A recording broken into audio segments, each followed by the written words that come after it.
그 다음에 이제 이 사단이 우리들한테 이렇게 그 가라지를 심길 뿐만 아니라 뭘 하냐면 고난을 가지고 와요. 고난을. 우리 베드로전서 4장 12절에서 16절 한번 보겠어요. 사랑하는 자들아, 너희를 연단하려고 오는 불시험을 이상한 일 당하는 것 같이 이상히 여기지 말고 오히려 너희가 그리스도의 고난에 참여하는 것으로 즐거워하라. 이는 그의 영광을 나타내실 때에 너희로 즐거워하고 기뻐하게 하려 함이라. 너희가 그리스도의 이름으로 치욕을 당하면 복 있는 자로다. 영광의 영 곧 하나님의 영이 너희 위에 계심이라. 너희 중에 누구든지 살인이나 도둑질이나 악행이나 남의 일을 간섭하는 자라 고난을 받지 말려니와 만일 그리스도인으로 고난을 받으면 부끄러워하지 말고 도리어 그 이름으로 하나님께 영광을 돌리라. 네, 불시험이죠, 불시험. 불시험이에요. 14절에 그리스도 이름으로 치욕을 당한다 그랬잖아요. 그리스도 이름으로 치욕을 당한다. 주님을 바르게 쫓으려고 하는데 도대체 이해가 안 되는 치욕을 당할 수 있어요. 난 주님을 쫓으려고 잘 쫓았는데 치욕을 당하는 거예요. 이해가 안 되는 고난이 있어요. 근데 이런 고난을요, 하나님은요, 허락을 하는 거예요, 허락을. 사단이 시험하도록 허락을 하는 거예요. 허락을 하는 거예요. 사단은 하나님의 백성된 우리들을 어떻게 할 수 있는 존재가 아니에요. 하나님의 백성들이기 때문에 사단은 우리를 함부로 좌지우지할 수 있는 능력이 사탄에게 있는 건 아니에요. 근데 하나님이 그렇게 하도록 허락을 하는 거예요. 이 불시험이라는 것으로 허락을 하는 거예요. 대표적인 사람이 욥이 있잖아요. 욥. 그래서 허락을 하는 거예요. 주님께서 이렇게 허락을 하는데 사단은 이것을 기회로 어떻게 하려고 하냐면 우리들을 무너뜨리려고 그러는 거예요. 근데 수많은 사람들이 사실 이 고난이라는 것 속에서 무너집니다. 고난이라는 걸 통해서 무너지는 거예요. 그냥 믿음을 팽개쳐버리죠. 너무 힘드니까. 저도 이 고난이 왔을 때 그냥 하나님한테 빨리 데려가세요. 빨리 데려가시고 그냥 천국에 난 저기 그 면류관 같은 건 안 바랄 테니까 그냥 천국 기축이만 그냥 집어넣어 주시고 빨리 데려가세요. 너무 힘들어서. 근데 사실 그게 하나님께서 원하시는 게 아니거든요. 하나님은 이 무서운 이 환난, 이 불시험을 통해서 진짜 하나님의 사람을 만들고 싶거든요. 내 육신을 부서뜨리고 정말 하나님 한 분 앞에 순금처럼 서 있기를 원하시는 거거든요. 이걸 사단이 하도록 허락을 하는 거예요. 이거를 믿음으로 견뎌내는 것이 쉽지가 않죠. 근데 하나님은 이 과정을 꼭 허락하세요. 이 과정을 꼭 허락하세요. 여기 5장 10절을 한번 볼까요? 모든 은혜의 하나님 곧 그리스도 안에서 너희를 부르사 자기의 영원한 영광에 들어가게 하시니가 잠깐 고난을 받은 너희를 친히 온전케 하시며 굳게 하시며 강하게 하시며 털을 견고케 하시리라. 예, 이게 하나님의 마음이거든요. 잠깐 고난이라 그랬죠. 근데 우리 하나님 편에서는 잠깐이지만 우리한테는 기술이 예, 하나님 편에서는 잠깐이지만 우리한테는 참 길고 어두운 터널 같을 수 있어요.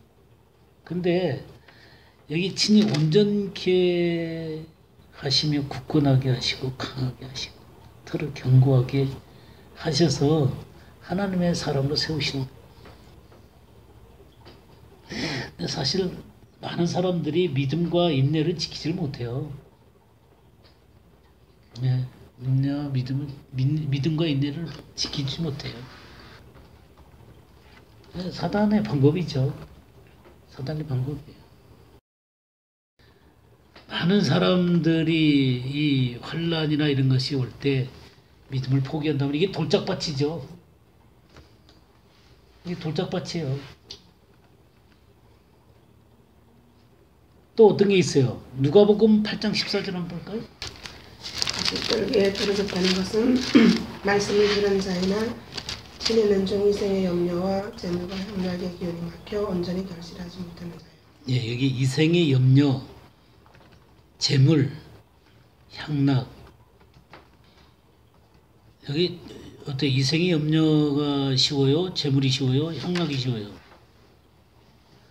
뭐가 제일 어려워요? 그러니까 조금 잘 되면 향락이 문제고, 조금 안 되면 이제 염려가 문제고, 돈 없으면 참 힘들고, 예, 이런 것들이죠. 참 주님을 쫓아가는데 이런 것들을 통해서 사단이 흔들어요. 예, 실제적인 문제죠. 그 다음에 이제 이 하나 중요한 게 뭐냐면 분주함이에요. 분주함. 누가복음 10장 한번 볼까요? 40절부터 42절까지 한번 읽어볼까요? 마르다는 준비하는 일이 많아 마음이 분주한지라 예수께 나아가 이르되 주여 내 동생이 나 혼자 일하게 두는 것을 생각하지 아니하시나이까. 그를 명하사 나를 도와주라 하소서. 주께서 대답하여 이르시되 마르다야 마르다야 내가 많은 일로 염려하고 근심하나 몇 가지만 하든지 혹은 한 가지만이라도 족하니라. 마리아는 이 좋은 편을 택하였으니 빼앗기지 아니하리라 하시니라. 예. 이게 참 분주라는 말이 있죠. 분주. 이 분주라는 말이 페리스파우라는 말인데요. 이 페리가 뭐냐면 주변이 주변, 주의. 스파우는 이렇게 끌다 그런 말이에요. 끌다. 그러니까 주변 문제가 날 자꾸 그러니까 이 내면이 안정돼 있지를 못하고 이 주변 문제들이 여기 내면을 갖다가 끌어당기는 거예요. 그래서 하나님의 말씀을 이 내면이 안정돼 가지고 저기 묵상하고 하나님의 세계를 묵상하고 하나님과 관계를 깊이 생각해 볼 수 있는 시간이 안 되는 거예요. 그냥 주변 문제에 그냥 끌려다니는 거예요. 이게 분주예요, 분주. 내면에 안식이 없고 멍청하게 그냥 주님을 잃어버리는 거예요. 특별히 재밌는 게 여기 준비하는 일이 많아 그랬죠?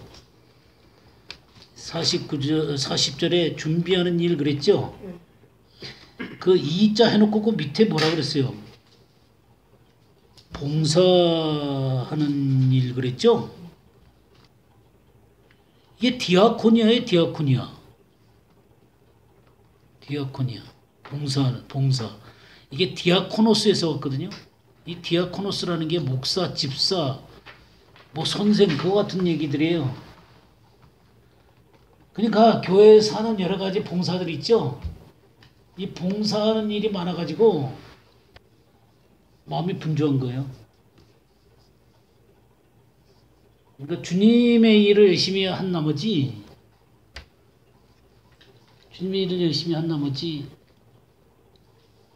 그냥 주님을 잃어버리는 거예요. 예, 목사나 사역자들의 가장 큰 문제가 뭐냐면 사역이라고 하는 게 주님보다 높아져 있는 경우들이 많아요. 사역이라고 하는 게 이 뭐랄까 그냥 너무 바빠가지고요. 사역을 안 하면 꼭 자기가 바보같이 생각이 들어요. 사역자들은 사역을 통해서 자기 자신을 증명하려고 그래요. 내가 이렇게 사역한다 이거예요. 이것도 하고 저것도 하고 이 사역한다는 것을 통해서 자기가 사역자라는 것을 증명하는 거예요. 근데 하나님은 이 사역을 통해서 증명하는 것을 원하는 게 아니라 하나님 앞에 앉아서 하나님을 바라다보는 것을 통해서 증명되기를 바라는 거예요.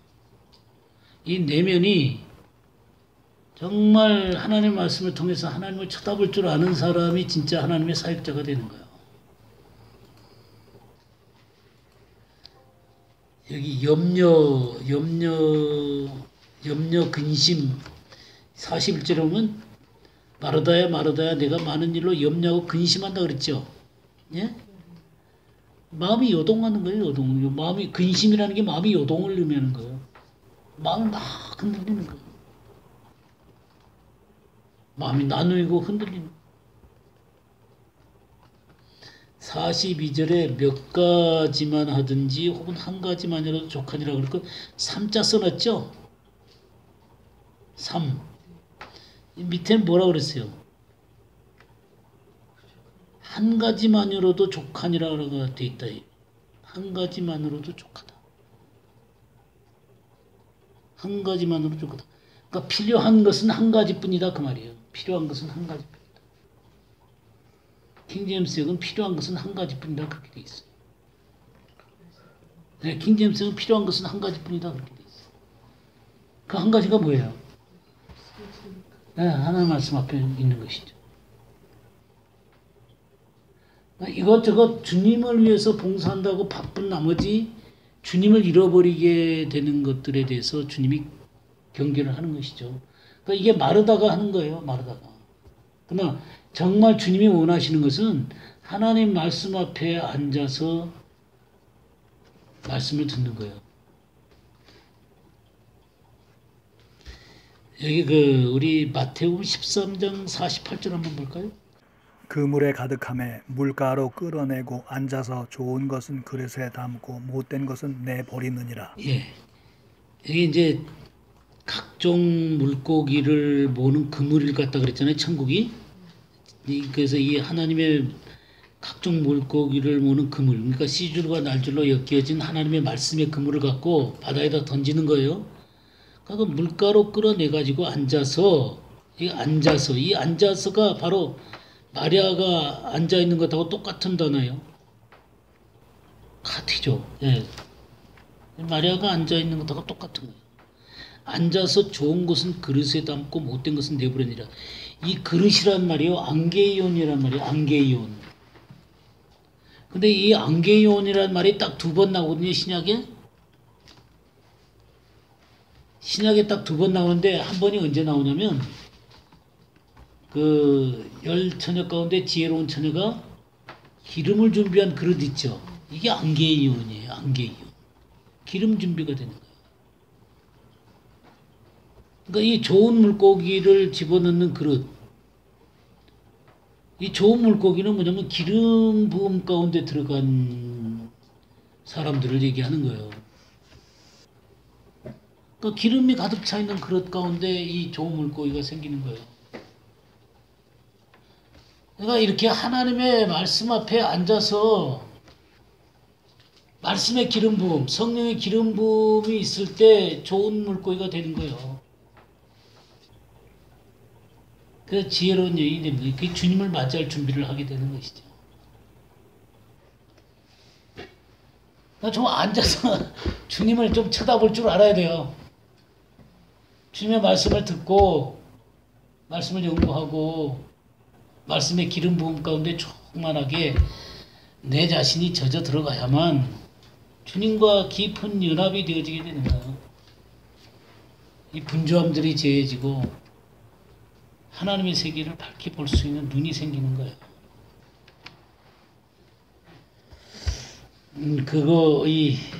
우리가 사단에 대해서 이제 여러 가지 우리가 이기는 것들에 대해서 얘기했지만 참 이 사단을 이기는 것 가운데 참 중요한 문제가 어떤 것이냐면 요한복음 13장 한번 보겠어요. 발 씻는 거 얘기 나오잖아요. 그죠? 발 씻는 얘기가 나와요. 그러니까 주님이 이게 발을 씻으려고 그러니까 8절에 뭐라 그랬냐면 베드로가 이르되 내 발을 절대로 씻기지 못하시리이다.